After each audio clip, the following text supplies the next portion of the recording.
You are listening to the IU Report with Grant Shouse and Mike Hutsell.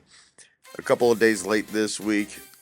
Just couldn't get the crew together, but I say this very loosely every Tuesday on the Central Indiana Sports Report, and at the very least, every week on the Central Indiana Sports Report. Welcome back, IU fans, to the IU Report. Grant Shouse with Mike Hutsell tonight. Finally are recording this IU Report after days and hours of negotiating and trying to line up times. It has finally happened. And Mike, we've got quite a few things to discuss tonight, including Indiana's dominant win over Oregon on Monday night, and also their overtime win against Wisconsin last Saturday. A lot of things to recap. And right now, this team's playing its best basketball of the season here right in the middle of February, and hoping to be on the right side of the bubble soon. Yeah, it's a good time to be playing well, because you come out of that tough stretch of January where we were worried how are they going to handle that 8-game stretch. I think they went through and were about dead even by the time they come out of it. Then they have the Wisconsin game, which we've learned since is a much better win than maybe we gave credit for at the time, because what did Wisconsin do after that? They went to Illinois and won in overtime. And that's not a game that a lot of teams are going to win, is at Illinois. So a good win there. You bounce back. You do what you are supposed to do against Oregon. Oregon's just not a good team this year. Injuries have derailed that entire season there. It's a shame, because I do think Altman does a good job, and they definitely have talent, but it's just not all come together this year. I was going to call him Rocky Biddle for some reason, but Nate Biddle, biggest upset of the season so far is that hairline didn't play at Purdue at any point in his college career. A 7-foot balding guy who looks like he can't play on every other weekend because he's got his children. It didn't play for Matt Painter. So that was a really, really tough loss for the Boilermakers not to get that guy, but big win there. And the thing we got to talk about more than anything is Lamar Wilkerson, man. This guy for one season is going to go down as one of the best pure scorers maybe in the history of the program, which is baffling to say with the history of Indiana basketball being what it is. But we got to start talking about this guy for one season as a pure scorer, as one of the greats. Do you agree? I 100% agree. What a steal out of the portal, because Indiana was battling with Kentucky to try and get him out of the portal. And for them to win that battle and the impact he's made for this team, where he scored 41 the other night, he scored 44 earlier in the year against Penn State. He, when he's hot, he's hot. And shooting is contagious, I think, for a lot of teams. And he really makes this team go. When he's hitting shots and he's playing well, the whole team seems to rally around that and really play good basketball. Um, my thing about him is that he I think has developed into this go-to guy. We've kind of talked about how Indiana's needed this consistent go-to guy here to go get points when they need him in these tough Big Ten games. And they've had him be that go-to guy to go get those points in crucial points this season, especially here of late. He was big in the UCLA game in that win. He was big against Purdue. He's big against Wisconsin and against Oregon. And you expect that out of arguably your best skilled offensive player, to be able to go out and play well, hit shots when you need him to, and control the game. He's done a really good job at that of late. And this is a guy that, again, played mid-major college basketball for a while. He came from Sam Houston State, where, ironically enough, played against Indiana last year in the final season of the Mike Woodson saga, and then makes the flip over to Indiana. And I think a lot about his development and the way he's come as a shooter is a lot to do with the coaching that's around him. They have really developed him into a nice scorer, and I I don't believe he has any eligibility next year. Is that correct? Or could he come back for one more year? Dude, in the NCAA, do you really know anymore?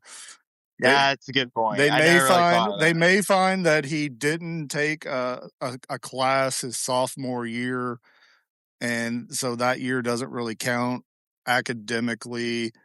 So he may have. You just don't know anymore. We just found out earlier today.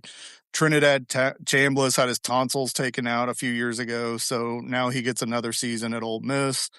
Charles Bediako tried to go to the G League, come back, but he can't. So they took his eligibility. I don't know who's eligible and who's not eligible anymore.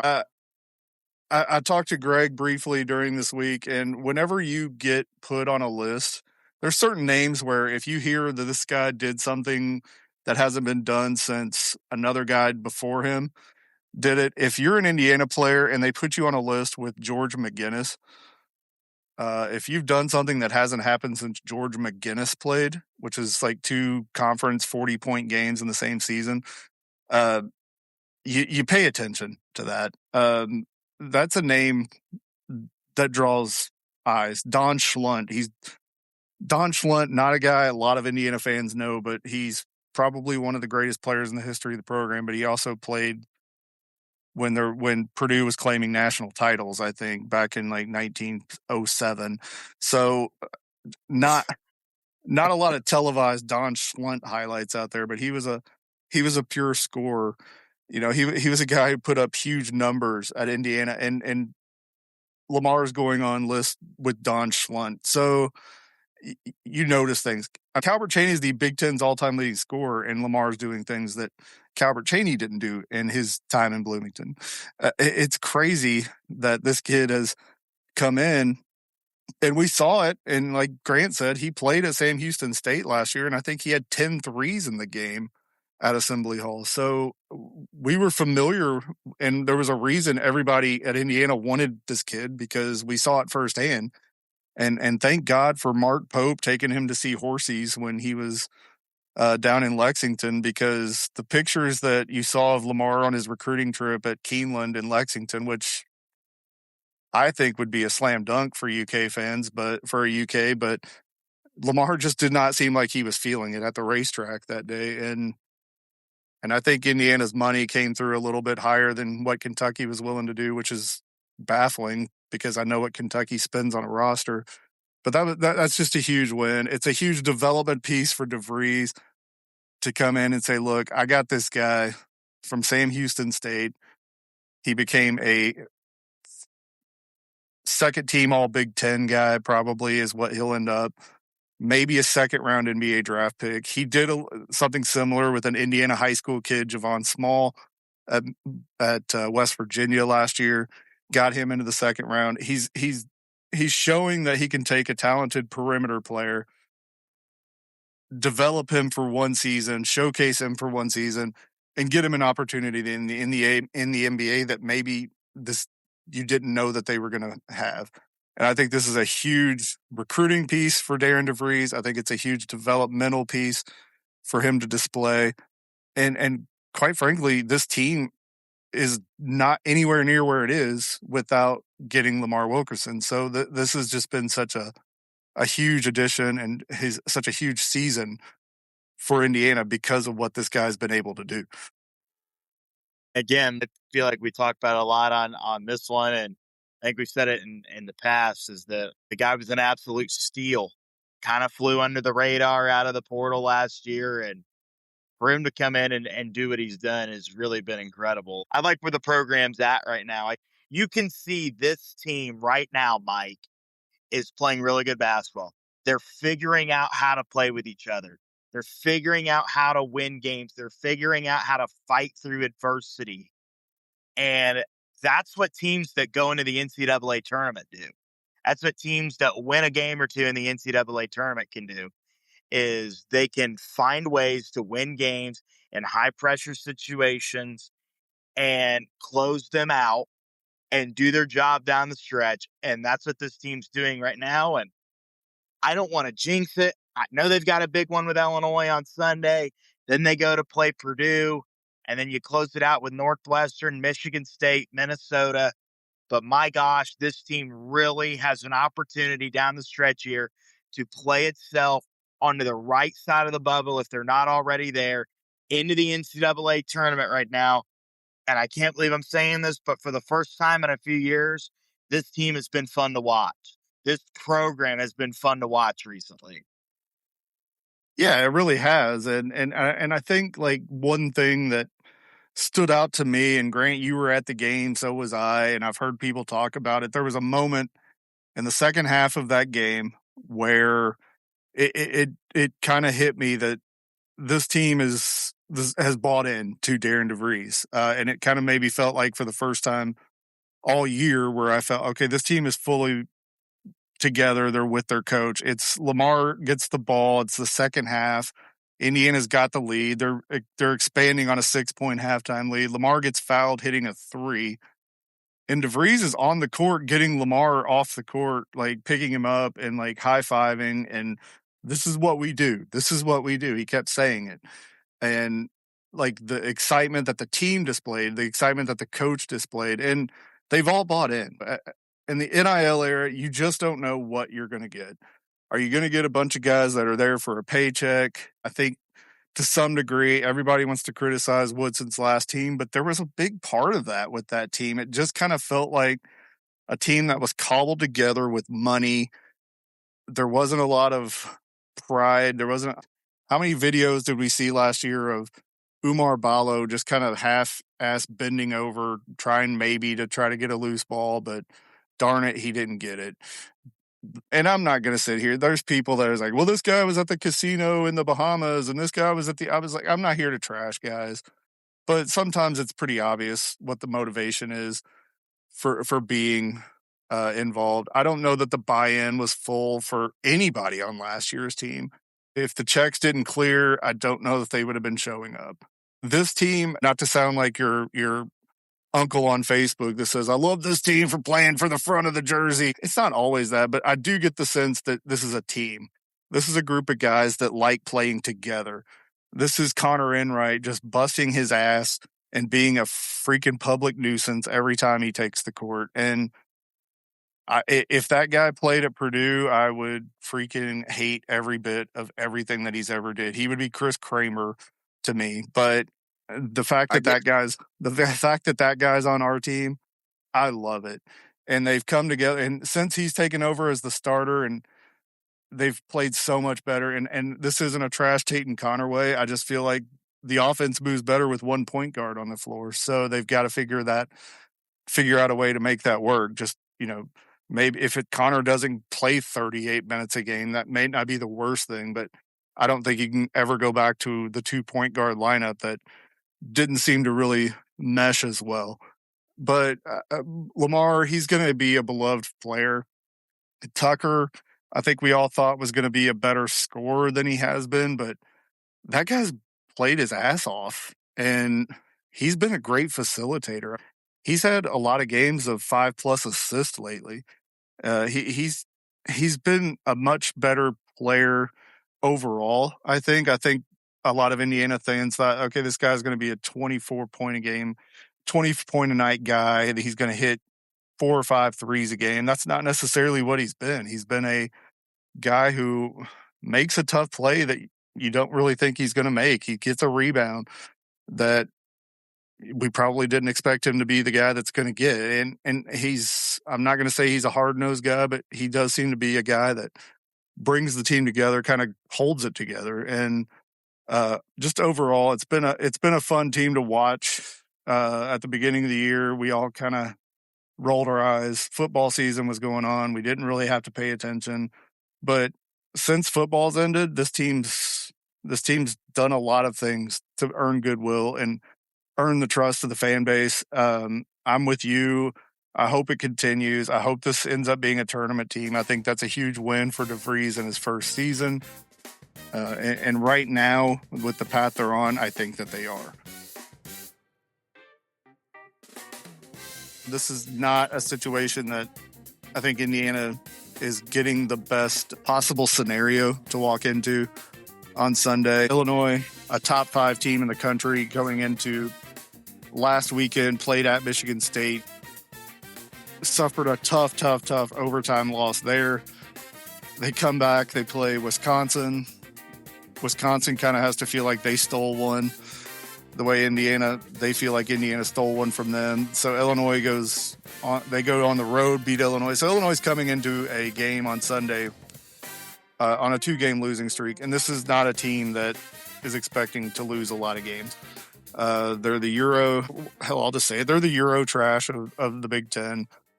They start a bunch of huge European dudes and Keaton Wagler, who will be an NBA lottery pick. If you've watched them at their best, go watch the Purdue game where Wagler scored, I think, almost 50. They're big guys. Were hitting threes late in the game. They have good facilitators. Just a team that plays a very Merkovic, a guy who doesn't play above the rim, but can just dribble and do some sort of half.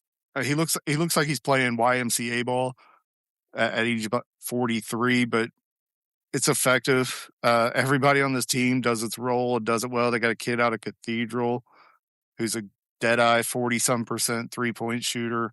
Davis is his name. So was a state champion in 4A in Indiana, I'm pretty sure, at Cathedral. Just overall, a really, really good team. Just a good team. And Grant, I don't know how much you've seen Illinois this year, but Illinois with a 2-game losing streak going there. Ken Palm loves the Illini, says this is the most efficient offensive team in history of his rankings at one point this season, and they've got a 12-point favorite right now on Ken Palm. It's going to be a tough Sunday for the Hoosiers, but I hope people don't get discouraged by that.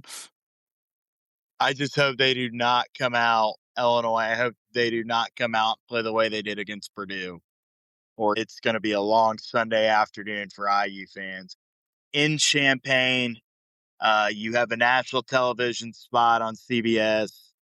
So, it gives the fan at home the early feeling of March. It's going to be a raucous environment. The atmosphere is going to be really, really good, I think, in Champaign. And I'm excited to see this Indiana team compete. I'm not going to be very excited to see them compete if you know that Illinois is going to be able to come out and do what they did to Purdue. So it would by far be the biggest win of the DeVries era if they could pull that off on the road on Sunday so far.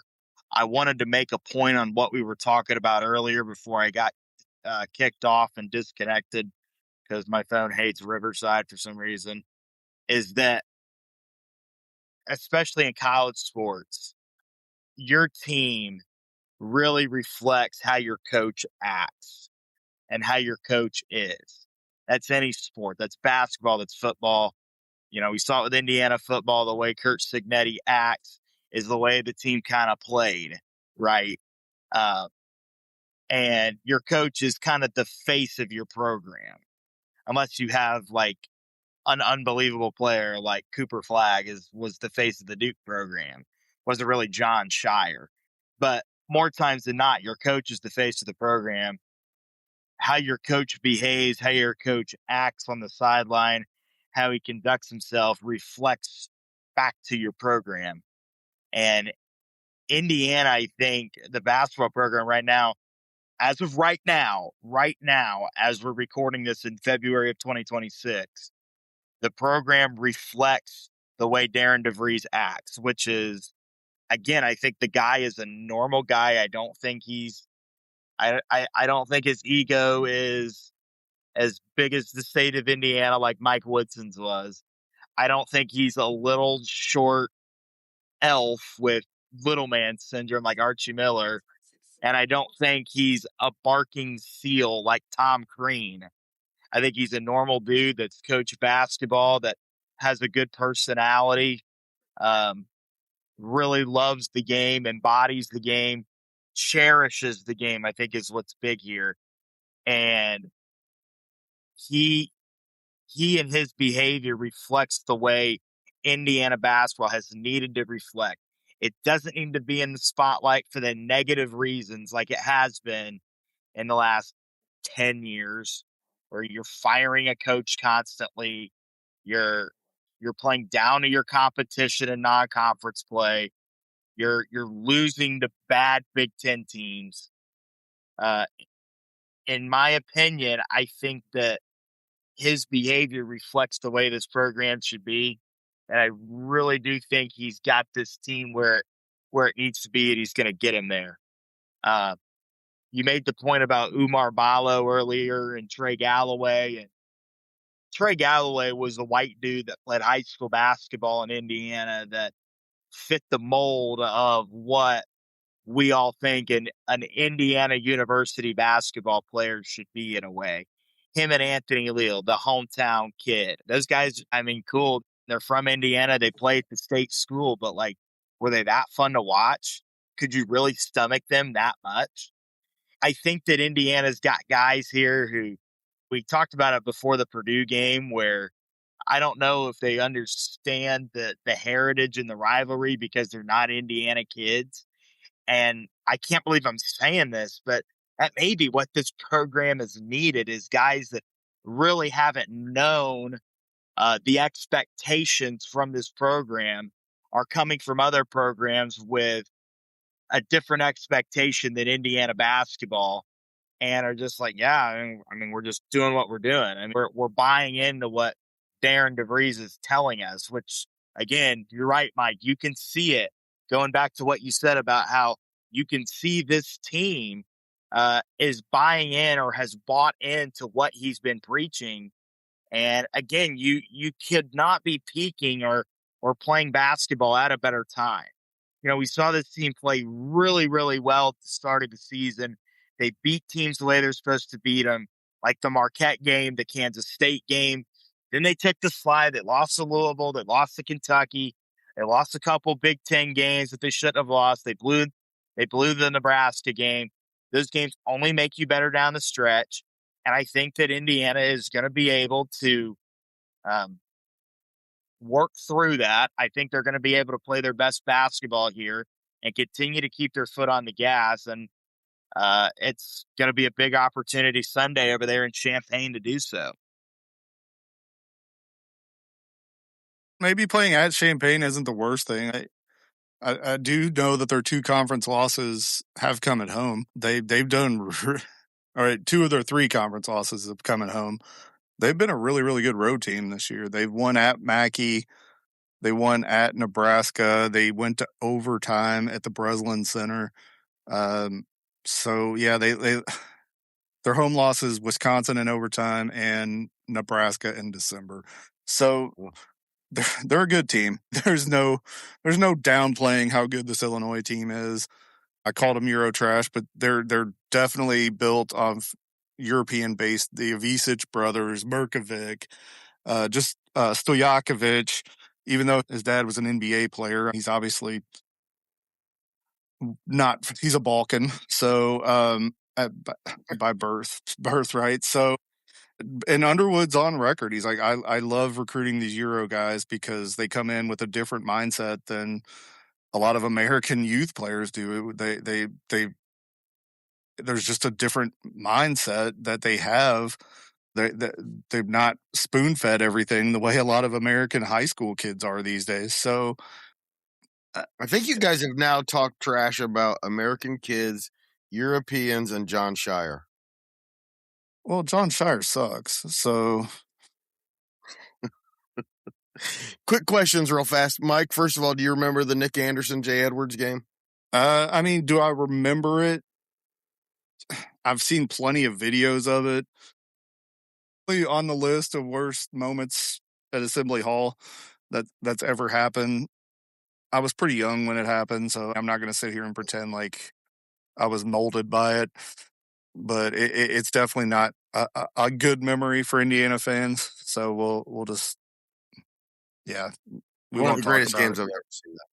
Was that the game that Jay Edwards hit that shot right before that? Yeah. Yes. That's it. For the conference championship. Next question. I don't think I really need a prediction for Illinois. I think you guys have both said Illinois. You think they're going to win? Yeah. So, where would you put the odds of IU making the tournament right now, Mike? I think they're on the right side of the bubble. I think they'd have to play themselves off of it. A couple more wins would not couple more good wins would not do them poorly. I would love to see. There's 4 games that I think if they could win 2 of them would absolutely lock them into the field. If they won 1 of them, I think it would increase their odds by probably 75%. If they won 3 or 4 of them, then you're talking maybe even like a 6 or 7 seed, maybe even a 5. But these next 2 on the road, Illinois, Purdue. Then they have the home game against Michigan State, which would be an opportunity for a quad 1. And then that last game of the regular season, they go to Columbus to play Ohio State. If they win 2 of those 4, I think that you're looking at a team that's very right side of the bubble. Dayton's not even in the conversation. Maybe even something better than an 8 seed is a possibility.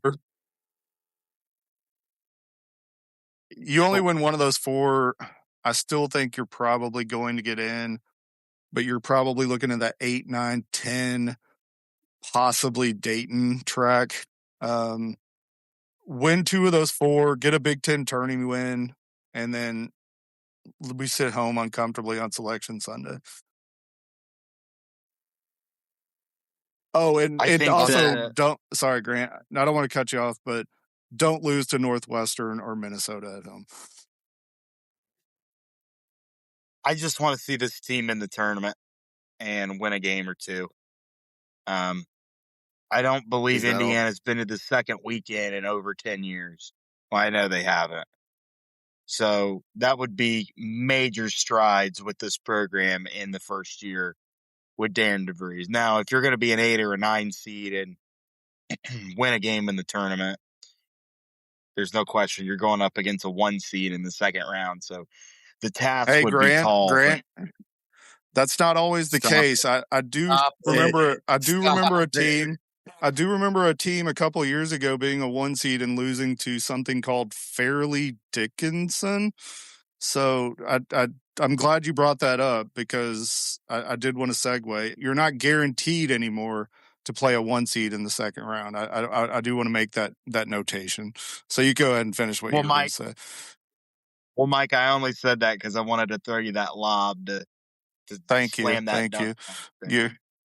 You become a great setter for the spike, Grant. So we should play pairs beach volleyball sometime. I'm good with it, man. Let's do it. Shirtless. No. Yeah.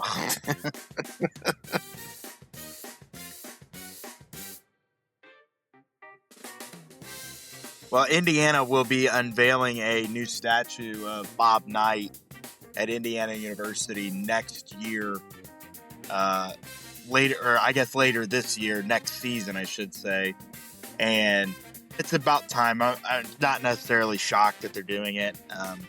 Figured they'd do it a lot sooner. But I thought it was really cool as a fan to see the guys from the 76 team back there the other night. And for them to be honored and for Pat to be back to represent the Knight family.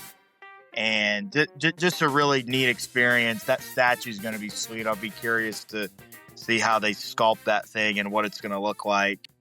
I can't believe it took this long to get something like that. I know that they're going to be naming a portion of State Road 45 between I can't remember what the streets they are. One of them's College Avenue. Will be Bob Knight Way at some point here in the future in Bloomington, which will be really neat. And it's a cool way to preserve the history with the impact the guy made on the state of basketball. I'm not so sure that basketball in the state would be what it is today without his impact as the coach at Indiana University. And I'm real excited for Pat. I'm excited for that. I met Pat a couple times. It was cool to see him there the other night and see how those other guys, Quinn Buckner grabbing the mic was unbelievably cringy, but it is what it is. And Scott May being there was cool. Kent Benson was friends with my grandma in high school at Newcastle High School, and my grandpa beat him in a game of horse one time. So, but they probably won't be listening to this because we've already, I think, said an F-bomb. So they probably won't be listening, but just thought I'd point that out. Well, I keep my streak of running Grant's grandparents off the podcast alive. It's Vegas stopped even taking bets on it because it's such an even money prediction at this Trust point. me, it's but not your fault, Mike. back to the statue. I think we need to just come up with, for a future podcast, what other Big Ten coaching statues will look like Mick Cronin. Like, you have to look down because it's like 3.5 feet tall. And Bo Ryan, where he's burning puppies, like we talked about in the last podcast. He's throwing puppies in a bonfire because he's just such an awful human being. Burt Bielema's will have a smell coming off of it. Brett Bielema's, yeah, definitely. Gene Katie can't play Connect Four because he could never get to the last four. Yeah, Matt Painter will have Matt Painter will be just one guy and a giant with like 9 giants of 7 feet tall around him.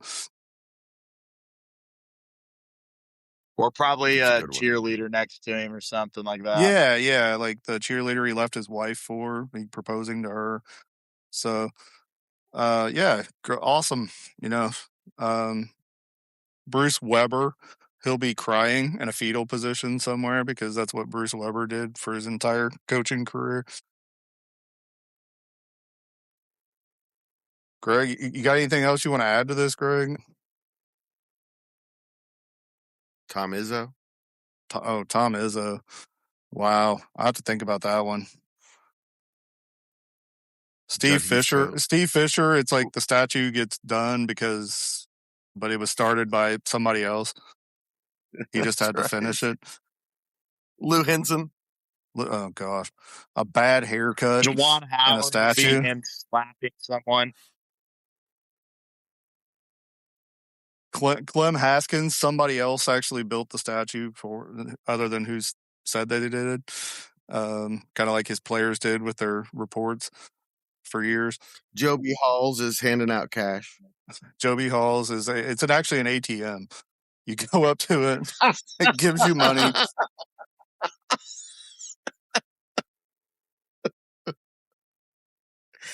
Based on how fast you can run and how high you can jump, it spits out money. Right. Like us three go up to it, we get like a nickel. But Sean Kemp goes up, man. There's just like a FedEx box drop from a drone somewhere. Greg, if you had gone in 1990 when you were winning, 200-meter dashes to the Joe B. Hall statue, we don't know what you would have gotten. We need to get AI on this project. What a statue of all Big Ten coaches would look like. If opposing fans got to make it, got to sculpt the statue. The Washington coach's statue would be like nobody, because nobody could name a Washington basketball coach in the history of their program. The guy who looked like the character from Super Troopers, like Lorenzo Romar. That's right. What would Dana just hang a poster of Super Troopers on the wall? It'd just be a Nike box. That's right. Oh, man, that got a little out of control. But you should have been there the nights working at the News Sentinel with Mike Hutsell, the things we would talk about. Usually sports, not always, but for 5 years, I was never not entertained by that man.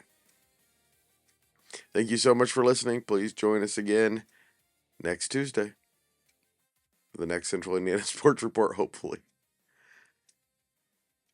The Central Indiana Sports Report is a product of ITG Media, and I love Susie.